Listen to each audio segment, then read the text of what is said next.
Moja teorija koju ću dokazati da je Zoran Predin zamijenjen u rodilištu.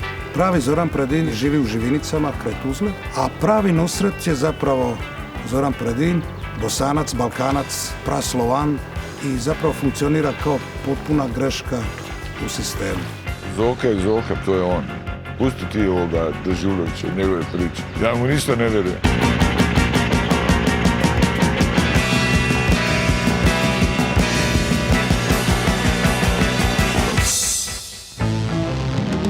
Kao prvo je antizvijezda.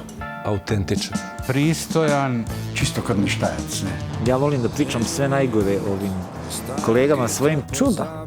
Jedan izuzetan, sjajan umjetnik. Super tip, danes je tudi super tip. Ne?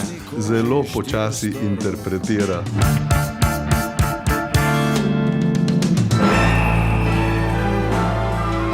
Spor je kao sugovornik, ali na šaci je brz. Zoran me pa najprej zadev z besedilom, s praslovanom. To je moj stih koji mi on ukrao prevremeno. Dolg časa nisam razumel tekstov njegovih, ne. To je zvučalo ko Stranglersi otprilike. To je baš onako bilo Cveckova naša.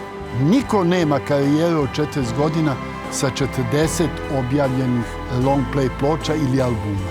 I da je jedan od retkih da je i dan danas umetnik na prostorima svih novonastalih država. Druge barve veter će si na svojej strani vida. Bil sem že opozorjen prej, da nekaj ne štima.